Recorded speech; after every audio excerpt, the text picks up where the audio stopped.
Welcome to Module 3. This is our module talking about play and how it can be used to help with social development in our early childhood classrooms. In this module, we are going to go over supporting social emotional development, specifically considering self-regulation, cooperation and collaboration, and empathy. Now, up top, I have Rendon and Grenlin, who are the authors of Saving Play.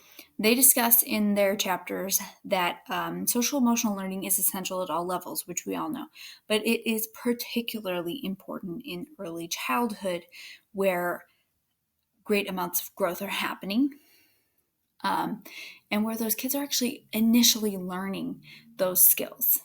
Another note down at the bottom in Saving Play, they noted that Washington is one of only 6 states in the United States with a K-12 social emotional learning standards. If you'd like to view the Washington State social emotional learning standards, I linked them in this slide, and that's something you can do by reviewing the slides on your own.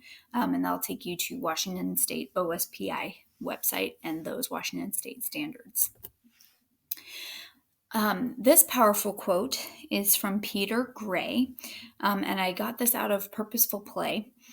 And he is a psychologist, and he says that play is nature's way of teaching children how to solve their own problems, control their impulses, modulate their emotions, see from others' perspectives, negotiate differences, and get along with others as equals. There is no substitute for play as a mean of learning these skills. So this is a very, very powerful quote in expressing the importance of using play to develop children's social skills. So let's jump right in and let's talk about self-regulation. Now, Vygotsky, our beloved developmental psychologist, had a theory about self-regulation as developed through play, and he called it the general law of cultural development. Now, the title is a little deceiving, but essentially means that higher mental functions are internalized from shared behaviors. Social relations, real relations of people, stand behind the higher mental functions and their relations, is his direct quote. But the summary is basically that shared experiences and behaviors with others is what leads to those internalized behaviors. Those behaviors that become ingrained in kids are the ones that they learn through sharing with other people. Now, developing those through play. Inherently, there is a relationship that exists between the roles that children play and the rules they must follow to maintain those roles. So through play situations, they learn to maintain rules to maintain their play. Shared regulation is one of the ways that self-regulation is learned, meaning that children are monitoring each other's use of those rules and roles. They kind of roll together when I say it. So if the children are playing grocery store, the kiddo playing the shopper is going to make sure that the kiddo who is the clerk is following the rules and doing his job. Children just naturally call each other out on that. But children also learn self-regulation or shared regulation by following directions that are created by other kiddos. They are learning to follow rules set by other people. Now, individual self-regulation is also developed through play. Specifically, children learn to suppress immediate responses. Play is that first activity where they're not they're not driven by a need for instant gratification. I know specifically as technology becomes more prominent in education and the world, instant gratification is a huge thing and huge actual barrier that we have to overcome in education. But play is one of those activities where they they don't need that instant gratification. So an example from Vygotsky to really make that point is in a make-believe play situation. A child might be handed a piece of candy, but they're told that that piece of candy is something else. So for example, maybe I give a child a red vine, but I tell them that it's a snake. Normally the child might eat that candy, but in play, it represents something inedible, and so they will refrain from eating it. Now, if you've ever done anything like that in your classroom, you know that part of, if you're doing a math activity with goldfish or something, the kids are going to ask when they can eat it. When can I eat it? When can I eat it? In true play, in a playful situation where they are driven by the motivation to play, by the pleasure they derive from play, they're going to stick with the representation that you told them. They'll probably still want to eat the candy, but it helps teach them to refrain. Self-awareness is part of self-regulation, and this is an example from Saving Play, directly pulled out of the book, and it is based off of the Massachusetts Standards for Preschool and Kindergarten, one of their SEL standards. And so, as I said before, one element of self-regulation is the ability to demonstrate an accurate self-perception and self-efficacy or confidence. Children can develop both of these things through play situations. So some of these examples are in the block station. If the children are playing with blocks, they can express their preferences as they choose blocks and build structures. They can stand up for themselves as they build with others, stand up for their opinions, and they can show pride in their own competence. When they build something awesome, they can show their pride over it. At a sensory table, the children pour, scoop, measure at the sensory table, and they can overcome challenges in manipulating the materials and develop some confidence. With especially younger children, some of those fine motor skills aren't quite there. In art, children draw or paint pictures of themselves, of their families. They reveal some of that personal information and those self-perceptions in their art. Here in these situations, in these examples, and you're going to see many of these as we go into some of the more content-based play situations. In Saving Play, the examples that I take out of Saving Play, they always ask you to think about your own examples. Where else might you see this standard occurring naturally in children's play? What other standards might children also demonstrate with similar examples? Then there's possible teacher support strategies. Many of these examples that you're going to see have the same 4 themes. Play alongside the children, ask them what they're doing, model and scaffold, and then think about other support strategies you might try. So specifically in this situation, it says model ways to express pleasure in what you are doing and how you've made something. So model that pride, model explaining what you have been doing. And like I said before, consider additional ways to observe, support, and intentionally address social, emotional learning and self-regulation skills. So some more ways to support self-awareness in the classroom are to organize playtime so children can choose what they want to do within the planned play opportunities, similar to what the workshop structure that was discussed from Purposeful Play. As much as possible, try to let children do things for themselves. If they can't, identify the skill that they lack and target for teaching that practice or in practicing that. That approach will help set the stage for more independent play. You can scaffold choice making by assisting the children, helping them set their goals for the day. What are the things that they want to learn about? And let that be the reason for the choices that they make and follow up with them.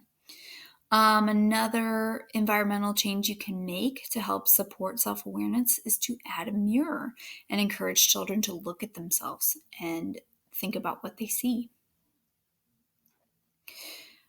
Then a teacher support strategy that kind of goes along with that is to challenge children by telling them how unique and special they are.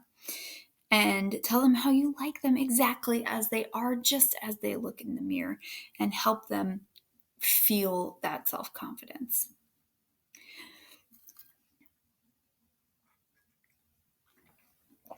The next possible environmental change, possible material change, or grouping strategy is make a list of things that children can do, specifically what one of your students can do.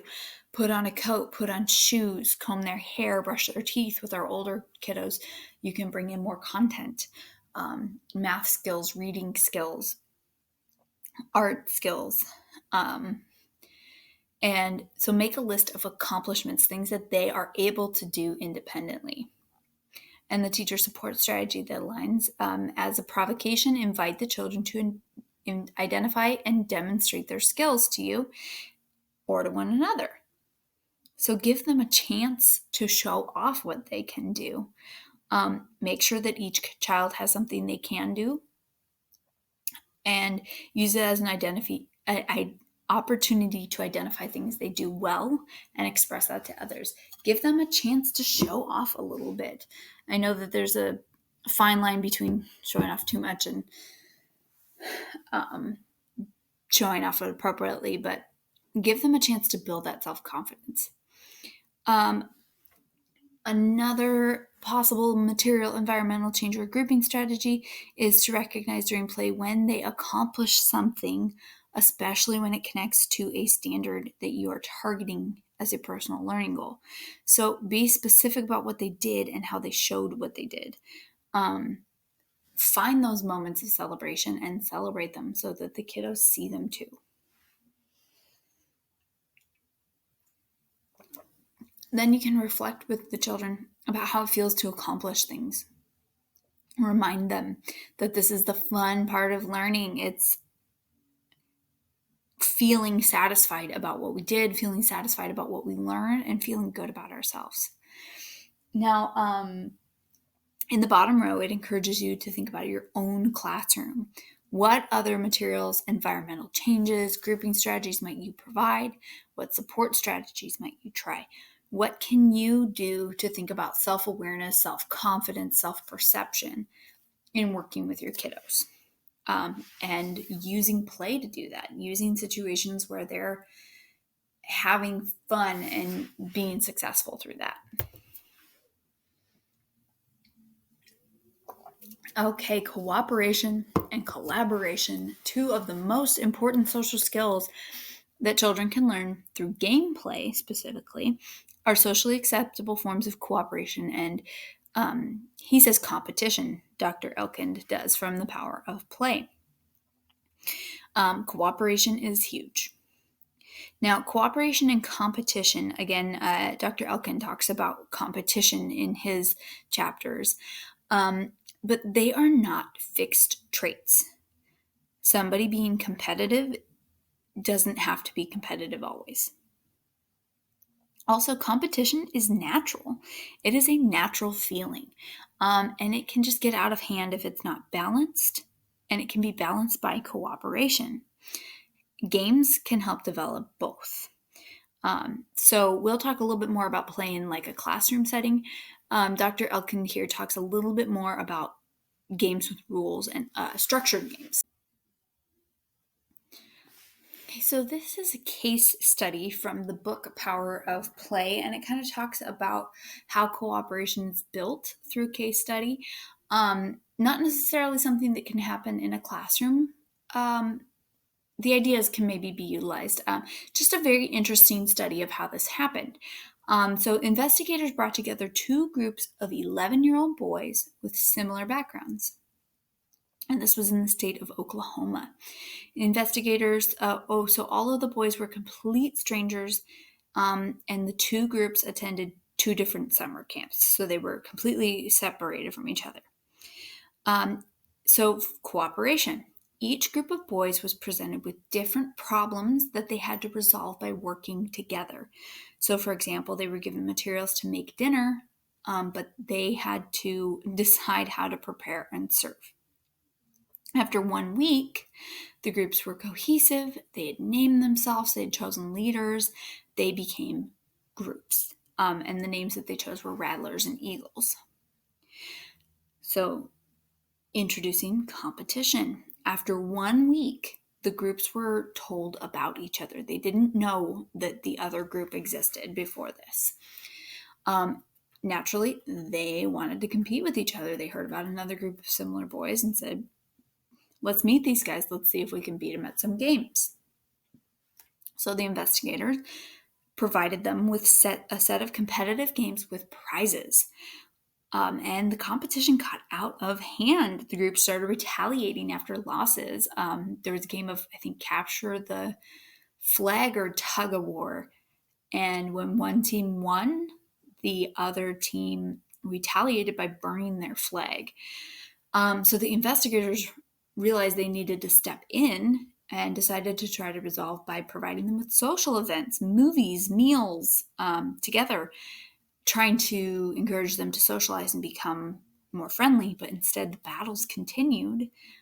So those social events were met with name calling and food fights. So it really just got out of hand. Reintroducing cooperation. The investigators tried utilizing the cooperation techniques from the first week. So, for example, they had a food truck delivering food to the camps, and it got stuck in the mud. The boys had to work together, both teams, to get it out. They were provided with several other arranged situations, and then the groups began to demonstrate friendliness and camaraderie rather than hostility and antagonism toward each other.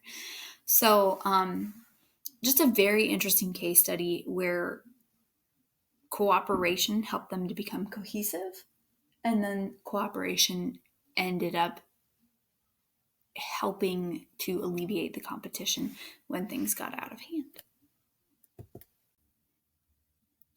So, coming back more to like a classroom side of cooperation and collaboration, the authors of Purposeful Play have a chapter about this, and they've labeled it "Playing Together Means Working and Thinking Together." Students must be able to communicate with people in effective ways to demonstrate college and career readiness. Collaboration also enhances student learning. Now, college and career readiness refers to what the Common Core state standards are going for, being prepared to move on to the next thing after education. Collaboration also leads to self-regulation, which is what we were talking about in the last couple of slides. So if a child wants to play with a certain toy, they may suppress that desire to play with friends. They may regulate their feelings to make it work. And similarly, the friends may change rules or change their feelings to incorporate a toy that doesn't innately fit with the game that they're playing. Collaboration also encourages language development, social language, persuasion skills, and vocabulary and language specific to the roles that they play in their games.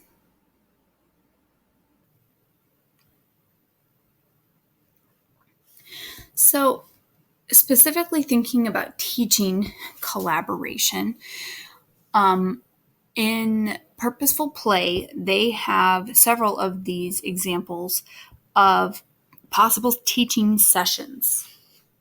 So, when children need certain skills for collaboration, here's what you might teach. So, if they need basic problem solving to be able to collaborate, you might use your workshop structure to teach that problems come in different sizes and need different solutions. Now, if you look over here on the right, there is a poster which aligns with that thinking. A glitch, a bummer, and a disaster. You might use this anchor chart to help teach that not all problems are the same size. You might teach using I messages. That's this next picture here. I feel this way when you do this, and I want you to do this. You may use a problem-solving chart or have a classroom peacekeeper. You may use simple ways to dispute things like rock, paper, scissors, eeny, meeny, miny, mo. You might flip a coin or a counter. You might teach some of those ways to solve problems. Now, if kiddos need to learn more sophisticated conversational skills, like listening, clarifying, disagreeing politely, you might focus on the rules of active listening, eyes on speaker, head nodding, restating.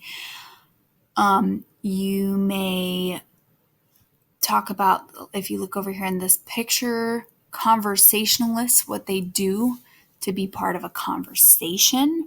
You can build your own classroom expectations for conversations. You may teach them questions to get them more information. Can you say that again? Did you mean to help them build more conversation skills? Another thing you might use are sentence frames to help children learn how to agree or disagree or add on. It's hard to see in this picture, but if you review those slides together, it might be a little easier to see. Sentence frames can help support those conversations. If you need to help teaching collaboration within a center, it's a good idea to help make to-do lists for jobs in a center. You can see there's an example right here. You can look at books for story ideas and negotiating roles from the book. And you can use varied planning sheets to problem solve ideas and roles before play starts. So that would be this choice time proposal you see down here in the corner. So next we are going to talk about play and how it can be utilized to develop empathy. Empathy is our ability to feel what another person is feeling, combined with the ability to take on another's perspective. Empathy is what helps us forge deep and meaningful relationships. It's the reason why we care about what happens to other people. It is a very important skill. Understanding people's feelings, like I said, it's important. Social experiences are what develop perspective taking in children. They can't do it on their own. And they learn this through watching how parents or adults treat others, by playing and fighting with their peers and friends. So for example, when playing tag, one child may begin to cry. So the other child learns that tagging his tagging is fun. Who's enjoying it, but it would be scary or disappointing or hurtful to the other child. And so he's learning to recognize those other perspectives and emotions. Maybe he was tagging too rough. Maybe the other kiddo has never played tag before, and he doesn't know that, but he's learning to catch those things. Now, imaginative play allows children to take a chance to practice those empathy skills, a chance to practice role play and perspective taking.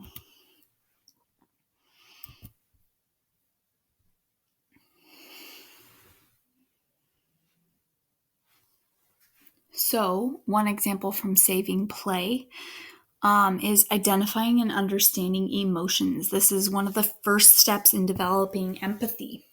Children often come to school lacking the skills to get along with other kids, lacking skills to manage strong emotions, and they lack problem-solving skills. And play situations can help teach children to recognize and understand their emotions, what they're feeling. So, for example,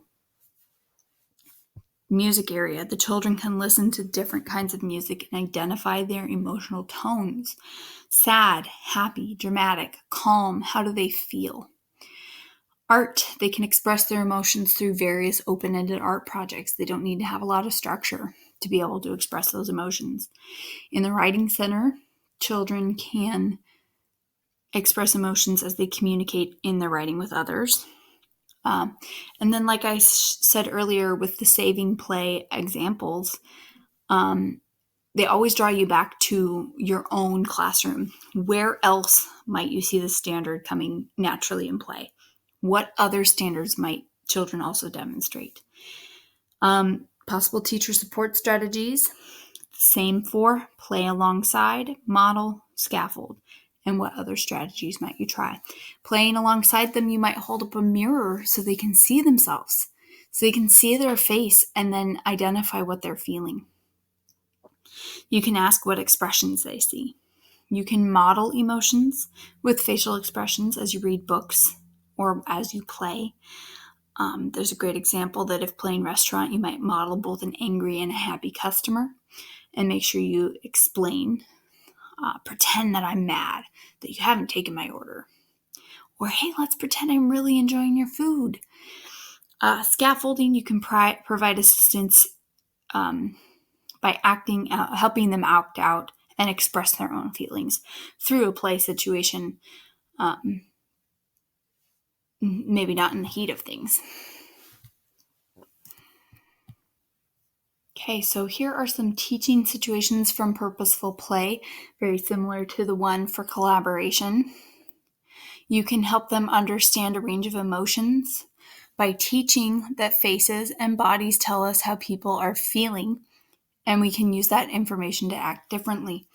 So this chart here that you see, the first one, figure 4.4, is a co-created how do you feel chart with drawings. This one shows a range of feelings, which aligns with the second bullet point that feelings can go from big to small.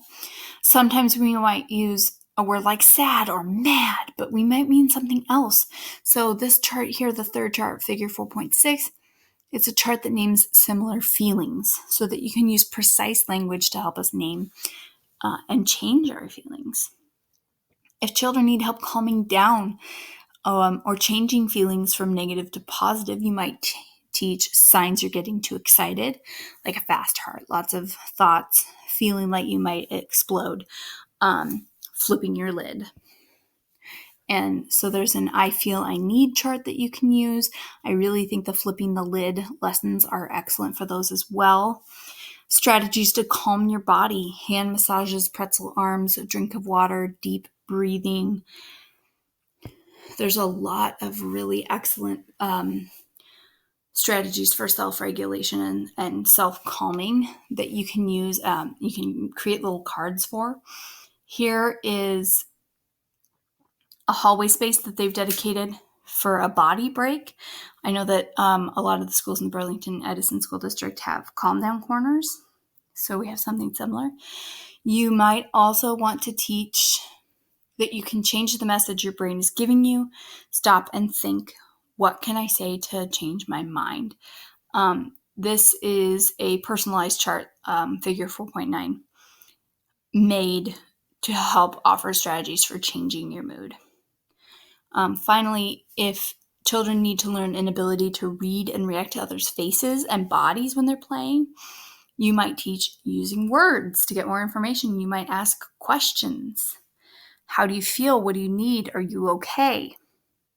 You can sort photos of faces and put them into categories. When is it probably okay to play? When is it time to ask, and when do you need to stop? And so there's another picture down there in the corner.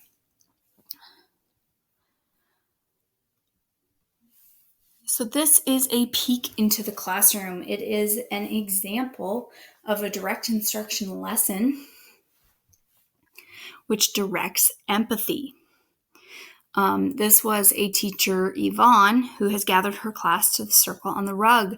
The children have chosen their centers and have a plan for what they will play. However, today's lesson will be focused on what happens once play starts. Yesterday, Yvonne noticed that the kids were becoming the boss of a play situation, and by assigning others the roles. Cullen, Arjun, and Jaden loved playing Transformers. Arjun had clearly taken on the role of the boss over the past several days and was clear about who could play the good Transformers and who would play the bad Transformers. So you can see that this is already turning into a bit of a situation that could go negative quickly. So before the lesson continues, Yvonne's going to choose two students, Avery and Jenny, to role play in front of the class. Notice she does not use the same two kiddos. And I did skip a little bit. So you'll see here that this situation has some notice how points. The point came from some trouble that arose during choice time through observing her students. And the students chose their centers before the lesson so they can focus on the lesson and not be thinking about what they want to do next. I encourage you to go ahead and read the rest of this situation and how she goes over it. She does use role play. If you look over here in the notice how, she uses role play, allowing the rest of the students to watch the scenario. The observations were directed by the teacher's voiceover, and reflection was built in through the opportunities to turn and talk. They practice, and she takes photos. And so it says here, notice how she documents the students' progress with the skill, making a chart very meaningful using the kiddos' own faces. Again, I encourage you to read this example on your own a little more thoroughly. It is a really great example of how they took a situation to help teach some empathy, to teach noticing how other people are feeling. So this was a lot. You've been presented with a lot of information and strategies for teaching and supporting social skills in your classroom. Just like the last modules, I'm going to ask you to go ahead and look at a Google document and describe how you might modify an existing lesson plan of any subject to incorporate play into your schedule and maybe teach or support these social skills. You can send them to me. You can submit them through the Google Classroom. I'm not going to grade them. I'm not going to show anybody. I just want to know that you got something out of the information. My sources are very similar, a few less because I only focused on a few of those sources in this particular module. But to go back to that Google document, it looks exactly like the one from Module 2 with a bit of a different task. It's available in the Google Classroom. And you're going to explain how you might modify a lesson plan. Very similarly, there's your subject, your objectives, your materials, what your plan would look like, and what modification you would use. If you're feeling like you'd rather just reflect, you can share your reflections below and kind of summarize what you're thinking and how this might be applicable in your classroom. So thank you again for joining me for Module 3, Social Development. And next we will talk about play and academics, and you're going to see a whole lot more of the book Saving Play.